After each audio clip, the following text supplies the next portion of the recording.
morning and welcome to Urban Update. I'm Byron Barnett. On the program today, a $10 million initiative aimed at building the capacity of businesses owned by people of color. Also on the show, the battle against homelessness with a unique event held outside in the middle of the winter.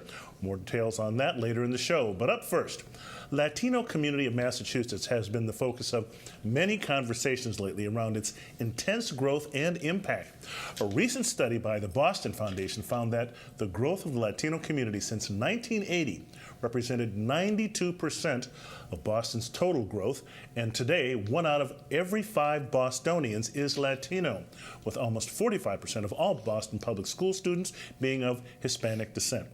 But are Latinos, similar to African Americans in Boston, still woefully underrepresented in corporate Boston leadership positions?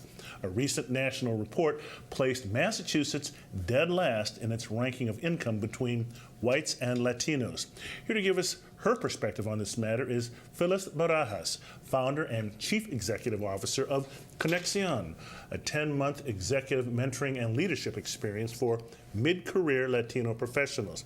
Phyllis was appointed in 1994 by President Bill Clinton as Deputy Assistant Secretary in the U.S. Department of Education offices of elementary, secondary, and bilingual education. She also served as the first Hispanic Assistant Dean for Human Resources at Harvard University's Kennedy School of Government. Welcome to Urban Update, Phyllis. Thank you for coming in. Yes, I'm glad to be here. Thank you. So let's get right into it here. Recently, you were quoted as saying that many Latino professionals feel invisible and marginalized in Boston. Tell me why. Well, one of the reasons we started Conexion is that so there's 2 reasons. One thing was that many employers would contact me and other individuals that they see as connectors and leaders within the Latino community saying, I'm looking for a director of something or other, and they wanted a diverse candidate, specifically Latino. So a group of us decided that we needed to launch an organization that would address that need. And the fact of the matter is that there are Latino professionals, mid-careers in organizations, and in many instances people will either A, not identify as Hispanic, and their feedback to us is, I don't think that my organization values Latinos. So they'll say their own experiences that they are not acknowledged or valued. Secondly, they don't see any evidence that the leadership, in fact, reflects who they are either. So when you look at any of the reports, like the Silent Crisis done by the Gaston Institute, and looking just at the government sector, not just, but it's true in the business sector, there was really no representation at the most senior levels, either on boards or in the executive level of any organization. Wow. So how did you feel about the Globe Spotlight series on race? What did you think of that? Well, I felt it was accurate as far as it went, and I felt that as a historical piece, it clearly reflected the reality of Boston, that history has shaped Boston in many, many ways. And what I thought was missing, so it was a matter of omission, not that it was inaccurate, but it omitted the current reality of Boston, which is what you said in your opening remarks about 1 in 20 people here in Boston are Latino, the school population, and that when you look at the demographics of the city or anywhere else, the Hispanic Latino population is in fact the 2nd largest demographic in the country, and yet we are clearly not represented in that article. You would think that Boston is just a black and white city. There was almost no mention of the Hispanic demographic. By the way, you said 1 in 20, it's 1 in 5. 1 in 5, yeah. Yes. I meant 20%. Yeah. Thank you. Who can make a difference when you talk about these economic disparities, the big players who can move the needle on this, you think? Well, I think it's the usual suspects. I think government has a huge role to play. They set the agenda. A lot of times people say, well, I don't care about politics, or it doesn't matter. It does matter because they set regulation, they set policy, they set accountabilities. So in many ways, they set the tone. What do we pay attention to? The whole thing about what you measure, you'll do. So the fact that government needs to step up and be specific, and we have to name it and stop playing around with the term of color, because when we use that terminology, it really excludes a whole lot of other people. So you mentioned earlier something about Black and Latino. In what ways are we the same or similar in terms of our experience? And what people forget is that Hispanics represent 23 different countries. So we have a whole different set of issues that need to be addressed, if you will, in order for us to be full participants. The second player is obviously big business and companies here in the greater Boston area.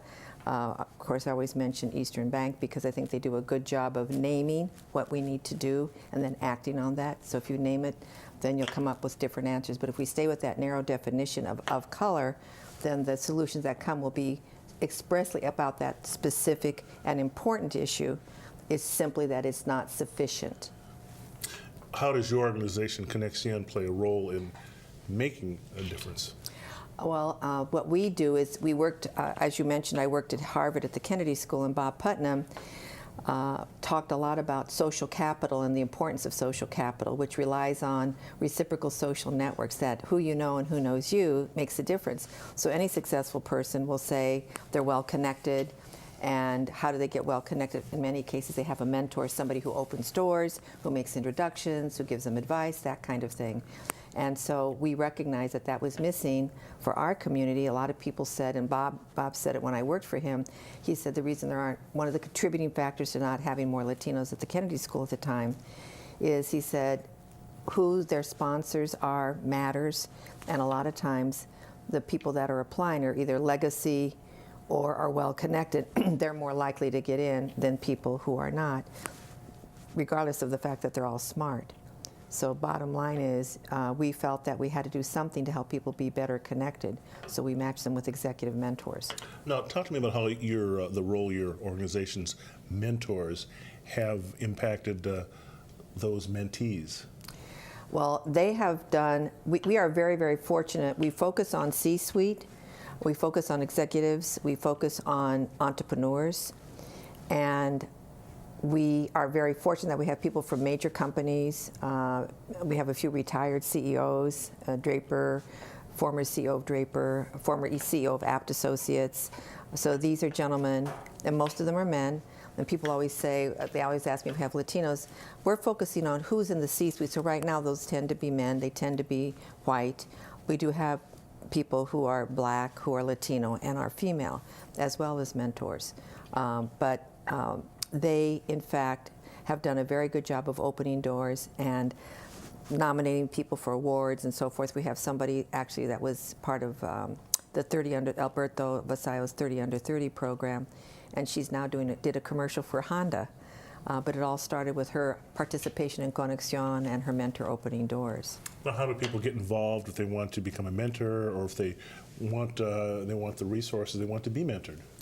Well, we focus on companies. So it's really about what companies are really interested in moving the dial and having better representation, if you will, from this emerging demographic, that are committed to actually naming we are underrepresented for Hispanic Latinos. We need to be more proactive in engaging this demographic.